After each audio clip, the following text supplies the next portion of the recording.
materi yang kemarin ya. Kamu sudah paham bahwa sifat koligatif larutan itu ada 4. Penurunan tekanan uap jenuh, kenaikan titik didih, penurunan titik beku, dan tekanan osmotik. Yang pertama Ibu sudah jelaskan tentang penurunan tekanan uap. Sekarang yang kedua tentang kenaikan titik didih larutan yang dilambangkan dengan delta TB. Ibaratnya seperti ini.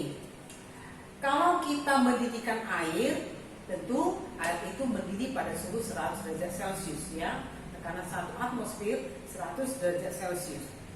Kalau ke dalam air kita masukkan misalnya larutan gula, larutan garam, kira-kira titik didihnya 100 atau di atas 100? Ya, perlu kamu pahami titik didihnya akan di atas 100. Makanya ada dikatakan kenaikan titik didih larutan.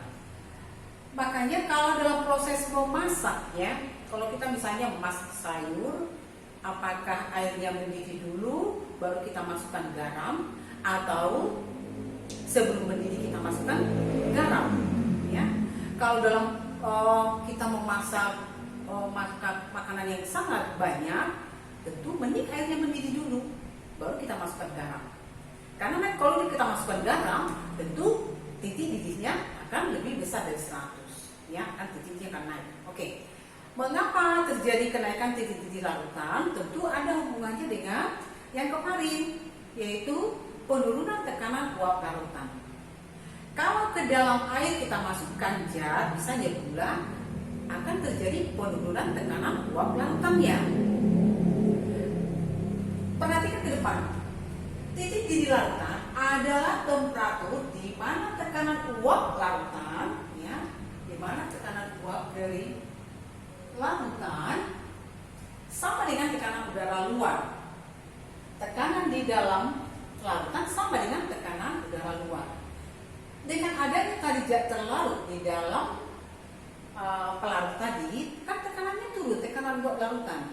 Supaya tekanannya sama dengan tekanan luar, tentu kita butuhkan suhu yang lebih besar, sehingga larutan tersebut mendidih di atas titik didih pelarutnya. Jadi misalnya kalau air mendidih pada suhu 100, tentu jika ke dalam air kita masukkan misalnya garam atau gula, titik didihnya akan lebih dari 100 derajat Celcius. Itulah yang disebut kenaikan titik didih yang dilambangkan dengan delta TB. Ya, delta TB merupakan titik didih larutan dikurang titik didih pelarut. Kamu udah paham tadi bahwa titik didih larutan lebih besar dibanding titik didih pelarut. Tentu berapa kenaikannya? Yang besar dikurang yang kecil.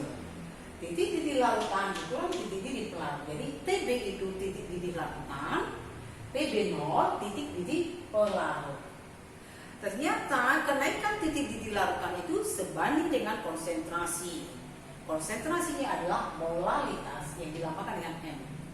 Delta TB atau kenaikan titik didih sama dengan molalitas kali Kb. Jadi, saya ulangi lagi, TB itu titik didih larutan, TB0 titik didih pelarut. M molalitas, Kb itu tetapan titik didih molar. Tetapan itu untuk air. Kalau pelarutnya air, berarti Kb dari air itu adalah 0,52. Oke. Itu untuk kenaikan titik didih larutan ya. Nah, sekarang sifat yang berikutnya, sifat koligatif yang berikutnya adalah penurunan titik beku larutan. Penurunan titik beku larutan. Titik didihnya tadi naik kalau ada zat terlarut. Di sini bagaimana titik bekunya? Adanya zat terlarut menurunkan titik beku. Ya, kalau misalnya kita lihat di negara Eropa ya, pada musim dingin tentu jalan raya itu penuh dengan salju. Bagaimana mobil lewat kalau jalanan raya penuh dengan salju? Sehingga perlu diupayakan salju itu mencair. Bagaimana supaya salju di jalanan mencair? Yaitu kita harus turunkan titik bekunya. Kalau misalnya titik beku air 0, berarti dia harus kita turunkan di bawah 0. Coba misalkan nih, salju di jalan raya dia membeku pada suhu misalnya -2 ya, misalnya TB misalnya B2 ya. Titik beku ya berarti F ya, sorry ya. Dari kata freeze ya, membeku. Kalau misalnya jalan salju yang di jalan raya itu membeku pada suhu 2. Supaya salju yang di jalan raya itu mencair, berarti kita harus turunkan titik bekunya itu. Kalau dia misalnya kita bikin sampai dia membeku pada suhu min 5 atau min 8, titik bekunya menjadi min 8. Tentu salju yang tadi suhunya min 2 akan mencair. Jadi kalau di Eropa itu pesawat akan lewat menaburkan garam-garam perjalanan supaya salju di jalan raya itu mencair. Nah, sekarang kita lihat perhitungannya.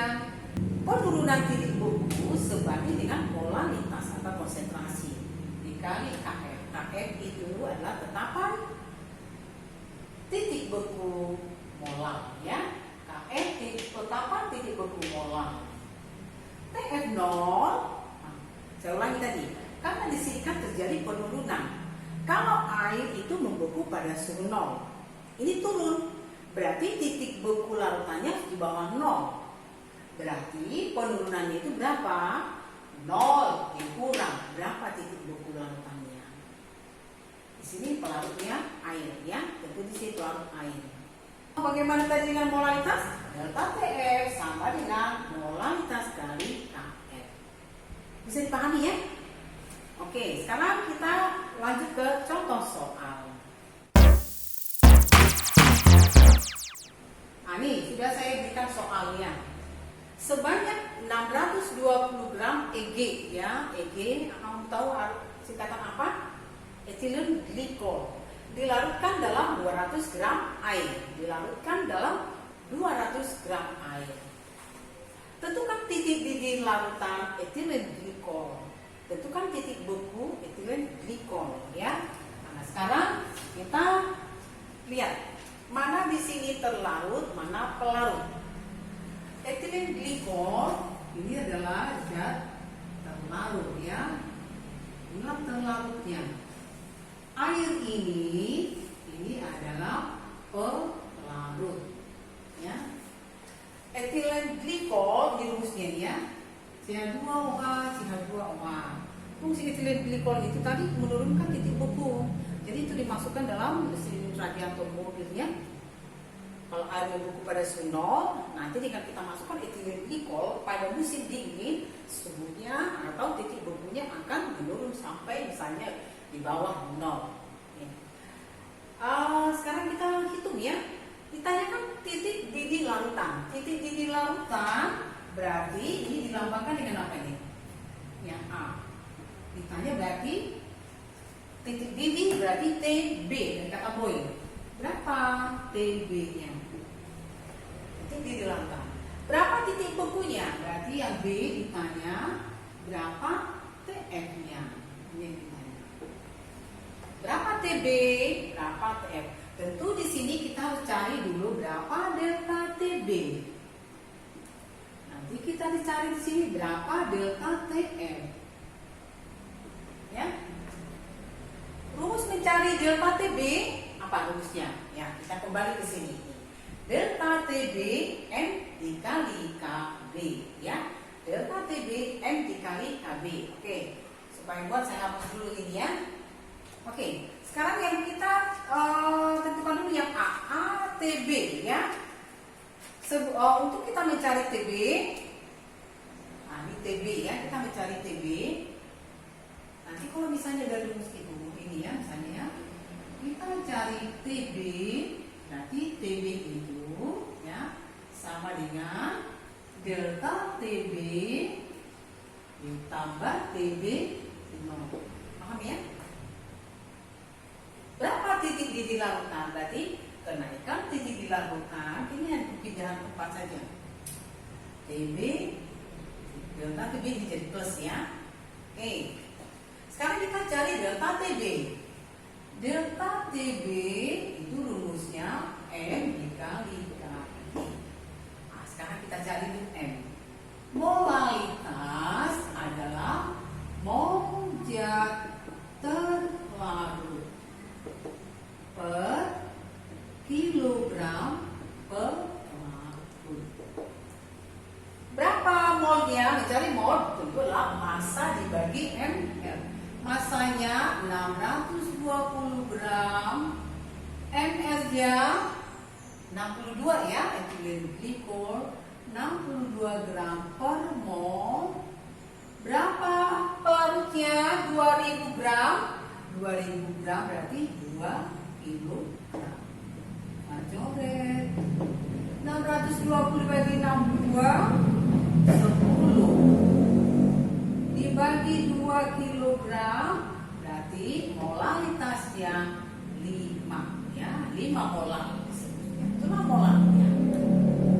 Ini kita masukkan molarnya 5. KB tetapan titik didih molar air ya.